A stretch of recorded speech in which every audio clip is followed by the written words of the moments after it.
مت جرأت و ہمت کا ہے اظہار، سیدھی بات روایات صحافت کا علم بردار، سیدھی بات۔ ناظرین گرامی السلام علیکم ورحمۃ اللہ وبرکاتہ۔ سیدھی بات کے تازہ ترین پرائم ٹائم میں آپ لوگوں کا استقبال ہے۔ ناظرین گرامی میں انصار عزیز ندوی اس وقت آپ لوگوں کے سامنے کچھ اہم ترین خبریں، کچھ وائرل ویڈیوز اور کچھ تنقیدی تجزیے لے کر کے حاضر ہوا ہوں۔ ناظرین گرامی تمہیدی تفصیلات میں گئے بغیر آپ لوگوں سے وہی ہمیشہ کی طرح درخواست کر لیتا ہوں جو آپ سے اپیل کی جاتی ہے، اس جانب توجہ دیں، نیچے اس کی تفصیلات ہیں، لوگوں کو جوڑیں۔ ناظرین گرامی ایک نوزائیدہ بکری کے بچے کی وائرل ویڈیو نے اس وقت انٹرنیٹ پر ہنگامہ مچا رکھا ہے۔ انٹرنیٹ استعمال کنندگان حیران ہیں کہ بکری کا یہ بچہ عجیب طور پر انسان سے مشابہت کیوں رکھتا ہے۔ دراصل اس ویڈیو کا تعلق مدھیہ پردیش سے ہے، جہاں ایک بکری نے غیر معمولی شکل والے بچوں کو جنم دیا جس کا سر انسان کے سر جیسا ہے۔ اس بکری کا مالک ضلع ودیشا کے سرون تحصیل کے سیمل کھیڑی گاؤں کا ایک چرواہا نواب خان ہے، جس کے ہاں انسانی سر سے لے کر بکری کا بچہ پیدا ہوا۔ ویڈیو میں بکری کے بچے کا چہرہ انسانی جیسا دکھائی دے رہا ہے۔ اس کی دونوں آنکھیں ابھری ہوئی ہیں اور ایک دوسرے کے قریب ہیں اور وہ گھنی سفید کھال اور بالوں سے بھرا ہوا ہے۔ اسے دیکھ کر گاؤں والوں میں تشویش پیدا ہو گئی اور مختلف میڈیا بھی وہاں پہنچ گئے، ٹائمز ناؤ بھی وہاں پہنچ گیا، جس کی خبر کے مطابق خبر پھیلتی گاؤں کے لوگ نواب خان کے گھر پر جمع ہو گئے۔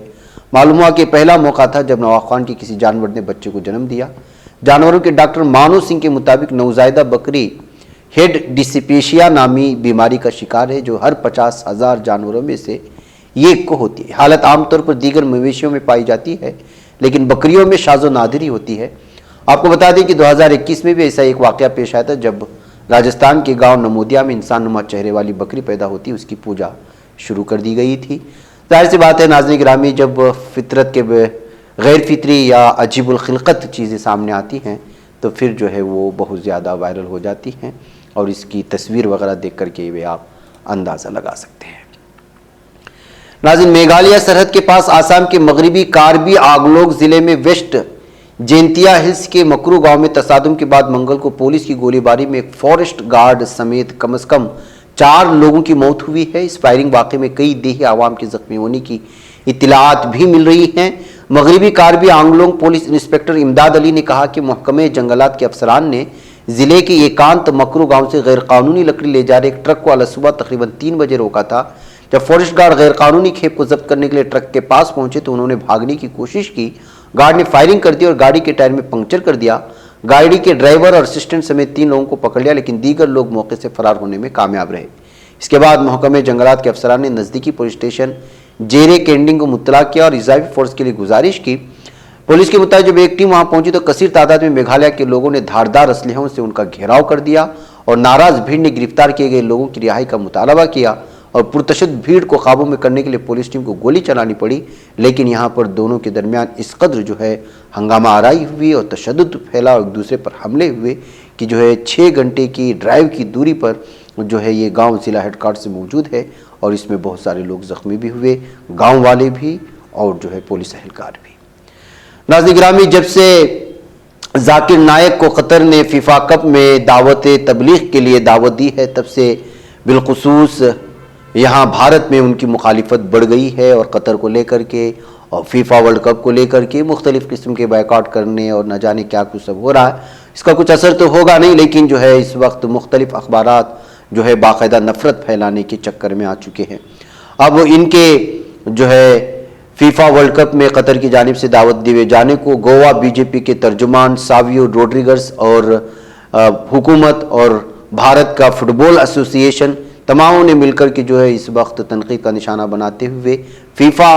جو ورلڈ کپ ہے اس کا بائیکاٹ کرنے کا جہاں پر یہ کیا ہے وہیں پر جو ہے عالمی سطح پر جو یہاں کی حکومت سے بھی مطالبہ کیا ہے کہ اس طرح دعوت دینے کی قطر کو کیا ضرورت ہے اور نہ جانے کیا کیا۔ ویسے بھی آپ لوگ جانتے ہیں کہ جو ہے کس طرح سے جو ہے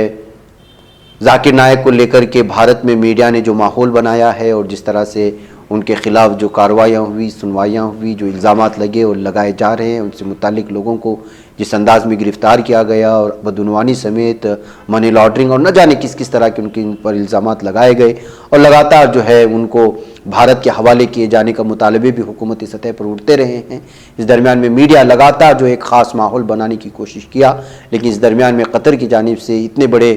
ایونٹ میں ان کو دعوت دیے جانے کو ظاہر سی بات ہے کہ یہ بھارت کو کھلی نہیں ہے، اور یہاں کی ہندوتوا تنظیموں کو بھی، تو وہ جو ہے لگاتار اس وقت جو ہے ایک خاص ماحول ذاکر نائک کے حوالے سے پورے بھارت میں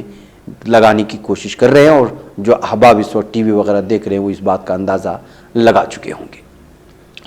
آئیے ناظرین گرامی، آج کرناٹک کے وزیر اعلیٰ کے جو قافلے میں ایک گاڑی رہتی ہے، وہ گاڑی پلٹ جانے کی وجہ سے 2 افراد کے زخمی ہونے کی خبریں آ رہی ہیں۔ بتایا جا رہا ہے کہ یہ قافلہ یہاں پر ہریور شہر کے قریب نہرو میدان کے قریب آ رہا تھا، اسی درمیان میں جو ہے سامنے سے ایک بائک آ گئی اور وہ اس سے ٹکر کھانے کی وجہ سے جو ہے گاڑی بھی پلٹ گئی، اس میں موجود 2 افراد زخمی ہوئے۔ چونکہ یہ گاڑی جو ہے وہ سی ایم کے قافلے میں ہوتی ہے، اس کی اس طرح پلٹی کھا جانے کی وجہ سے جو یہ خبر سرخیوں میں۔ ناظرین گرامی، ادھر جے ڈی ایس پارٹی کے قومی صدر کرناٹک سے تعلق رکھنے والے کمار سوامی، جو سابق سی ایم بھی رہ چکے ہیں کرناٹک کے، انہوں نے ایک بار پھر جو ہے مسلم سی ایم کو لے کر کے بیان جاری کیا ہے، جس کی وجہ سے وہ سرخیوں میں آپ کو معلوم ہونا چاہیے کہ ان کا ایک خاص سیاسی اس وقت دورہ چل رہا ہے ریاست کے مختلف علاقوں میں۔ کولار میں جو ہے اس وقت ان کا پرزور استقبال بھی کیا جا رہا ہے، لیکن اس درمیان میں انہوں نے جو بیان دیا اس کو لے کر کے مختلف تبصرے ہو چکے ہیں۔ انہوں نے صاف اور واضح طور پر یہاں کے میڈیا نمائندوں سے بات کرتے ہوئے کہا تھا کہ اگر موقع ملے تو کیوں نہیں ایک مسلمان کا سی ایم نہیں بن سکتا، ضرور بنایا جانا چاہیے اگر موقع ملے۔ تو یہ کہتے ہوئے جو ہے ایچ ڈی کمار سوامی نے ایک بار پھر مسلم سی ایم کے سلسلے میں جو بیان دیا اس کو لے کر کے الگ الگ سرخیاں بن رہی ہیں۔ ناظرین گرامی، کرناٹک میں ابھی کچھ ہی مہینوں میں ظاہر سی بات ہے کہ اسمبلی انتخابات کی بگل بچ سکتی ہے۔ ایسے حالات میں ہر پارٹی جو ہے کوشش کر رہی ہے کہ کسی بھی طرح سے جو ہے وہ ووٹروں کو لبھائیں۔ ایسے میں ظاہر سی بات ہے کہ کانگریس کے قریب ہیں یہاں کے مسلمان، جس کی وجہ سے جو ہے ہمیشہ سے جے ڈی ایس نے کوشش کی ہے کہ وہ مسلمانوں کے ووٹروں کو قریب کرے۔ ایسے میں جو ہے مسلمانوں کے تئیں ہمدردی جتانا اور ان سلسلے میں مختلف ایسے بیانات جو مسلمانوں سے وابستہ ہوتے ہیں اس کو گزشتہ کئی مہینوں سے جے ڈی ایس کے leader H D Kumaraswamy دیتے ہوئے نظر آ رہے ہیں۔ اب یہ دیکھنا ہے کہ جو ہے ان کی ان بیانوں سے کیا کرناٹک کے مسلمان متاثر ہوتے ہیں، یا پھر کوئی ایسا فیصلہ لیا جاتا ہو جہاں پر جو سیکولر سیٹ کو جتانے کے لیے ایک طرفہ ووٹنگ ہو سکے۔ بہرکیف ناظرین گرامی، ادھر اعظم گڑھ اور رامپور لوک سبھا ضمنی انتخابات جیتنے کے بعد اب بی جے پی کی نظریں رامپور اسمبلی سیٹ پر جڑ گئی ہیں۔ پارٹی اس نشست پر ہونے والے ضمنی انتخابات میں کامیابی کے لیے ہر ممکن کوشش کر رہی ہے، اور محسوس کیا جا رہا ہے کہ ہر اعتبار سے وہ رامپور کی سیٹ حاصل کرنا چاہتی ہے۔ اگر بھارتیہ جنتا پارٹی یہ سیٹ جیتنے میں کامیاب ہو جاتی ہے تو وہ اس علاقے پر قبضہ کر لے گی جو کبھی ایس پی کا گڑھ سمجھا جاتا ہے۔ رامپور سیٹ اعظم خان کے اسمبلی کی رکنیت کھونے کے بعد خالی ہوئی۔ واضح ہو کہ 2019 انتخابی مہم کے دوران ایک تقریر میں غلط زبان استعمال کرنے کا الزام لگاتے ہوئے عدالت نے ان کو مجرم بھی قرار دیا۔ اس نشست کو اعظم خان کا گڑھ سمجھا جاتا ہے، تاہم رامپور لوک سبھا ضمنی انتخاب میں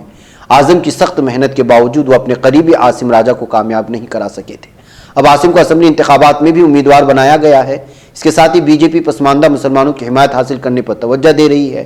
5 دسمبر کو ہونے والے انتخابات میں بی جے پی امیدوار آکاش سکسینہ اور عاصم راجہ کے درمیان مقابلہ ہے، کیونکہ کانگریس اور بہوجن سماج پارٹی نے الیکشن سے دوری بنائی ہے۔ مارچ میں ہوئے اسمبلی انتخابات میں آکاش اعظم خان سے ہار گئے تھے۔ آکاش سکسینہ بھی اعظم خان کے خلاف کئی مقدمات میں شکایت کنندہ ہیں۔ بہرکیف ناظرین گرامی، آپ دیکھنا یہ ہے کہ جو رامپور سیٹ حاصل کرنے کی جس طرح جدوجہد جو سازش ہو رہی ہے اس میں کیا بی جے پی کامیاب ہوتی ہے یا پھر کچھ اور۔ ناظرین، آج کرناٹک کے منڈیا سے بہت ہی افسوسناک خبر سامنے آ رہی ہے، اور اس خبر کو بھی دکھا کر کے نہ جانے اب جو ہے کرناٹک کے چینلز کس طرح کے الزامات مسلمانوں پر لگانے کی کوشش کریں گے اور کس طرح کا ماحول بنانے کی کوششیں ہوں گی۔ دراصل یہاں پر ایک نابالغہ کے ساتھ ریپ کرنے کے الزام میں ایک مسلم نوجوان کو گرفتار کر لیا گیا ہے۔ جہاں نانگ منڈلا ٹاؤن پولیس تھانے میں یہ جو ہے اس وقت معاملہ درج ہوا ہے، اور پولیس نے بیان بھی دیا ہے، اور بیان میں صاف اور واضح طور پر کہا گیا ہے کہ اپنے گھر کے سامنے رہنے والی ایک لڑکی کو بہلا پھسلا کر کے اور جو ہے ان کے گھروں کو بنا بتائے اس نوجوان نے جو ہے موبائل دلایا، پھر موبائل کے ساتھ اس کے ساتھ ایک موقع کا فائدہ اٹھاتے ہوئے اس کی جسمانی تعلقات بھی بنایا اور اس کو ویڈیو بنا لی اور اس کے ساتھ اس بچی کو جو ہے پوری طرح سے بلیک میل کر رہا تھا، یہاں تک کہ اسلام قبول کریں گے تو اس کے ساتھ شادی کرے گا، اس بات کا بھی اس کو جھانسا دے رہا تھا۔ یہ کہتے ہوئے اب اس نوجوان کو جو ہے گرفتار کر لیا گیا ہے۔ اب اس پر جو الزامات لگے ہیں وہ کہاں تک سچ ہیں، کیا ہیں، اب پولیس کی ہی بات یہاں کے اخبارات میں شائع ہوتی ہے، آپ جانتے ہیں۔ اب اس الزامات کو اور بالخصوص مسلمان ہونے پر شادی کرنے کی اس لفظ کو لے کر کے منڈیا کے ضلع میں بھی ماحول خراب کرنے کی کوشش ہوگی، یہ کہتے ہوئے اس خبر پر مختلف قسم کے جو ہے اس وقت تفصیلات دیکھنے کو مل رہی ہیں، اور سوشل میڈیا میں جو ہے اپلوڈ کرنے کا، اس کو بلیک میل کرنے کا الزام بھی جو اس وقت لگایا جا رہا ہے۔ اب دیکھنا ہے کہ ایک مسلم نوجوان پر جس طرح سے الزامات لگ رہے ہیں، پولیس جس طرح کا بیان دے رہی ہے، اس کو کس نہج کے ساتھ یہاں کا میڈیا لیتا ہے اور کس طرح کا ماحول بنانے کی کوشش ہوتی ہے۔ اس نوجوان کی شناخت یونس پاشا کے طور پر ہوئی ہے۔ ناظرین گرامی، پولیس مزید تحقیقات کر رہی ہے، اور ادھر شمالی عراق میں پھر رات کے وقت ایرانی حملوں کے بعد عراقی وزارت خارجہ نے کردستان کے علاقے پر ڈرون اور میزائلوں کے ذریعے ایرانی بمباری کی شدید مذمت کی ہے اور کہا کہ ملک کو تنازعات کا میدان نہیں بننے دیں گے۔ عراقی خبر رساں ایجنسی IANA کی رپورٹ کے مطابق وزارت خارجہ نے حملوں کو دو ٹوک مسترد کر دیا اور کہا یہ ملک بیرونی جماعتوں کے لیے حساب چکانے کا میدان ہوگا۔ ناظرین گرامی، ایک کرد قوم ایک تو ترکی میں بھی بہت زیادہ دہشت گردی پھیلا رہی ہے اور ایران میں بھی اندرونی سطح پر جس طرح کے حالات پیدا کر رہی ہے وہ آپ جانتے ہیں، اور کرد قوم PKK YPG یہ سب وہ تنظیمیں ہیں جو کرد قوم سے وابستہ ہونے کے ساتھ ساتھ جو ہے امریکہ کا اس کو بیک سپورٹ ہے۔ اس طرح کے الزامات ترکی بھی لگاتا ہے اور ادھر ایران بھی لگاتا ہے۔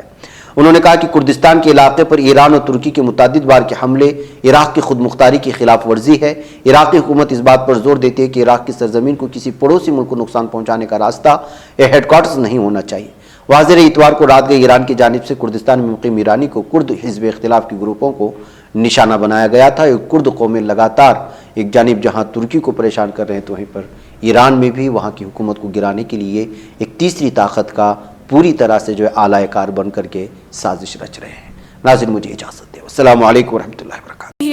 بچ پاتا ہے کوئی صحافی کی نگاہوں سے، ملاتا ہے یہ لوگوں کو محبت کی پناہوں سے، کرم اور درد مندی کا ہے ایک سنسار، سیدھی بات عظیمت جرأت و ہمت کا ہے اظہار، سیدھی بات عظیمت جرأت و ہمت کا ہے اظہار، سیدھی بات۔ یہ چینل حق نگر بن کر کچل دیتا ہے فتنوں کو،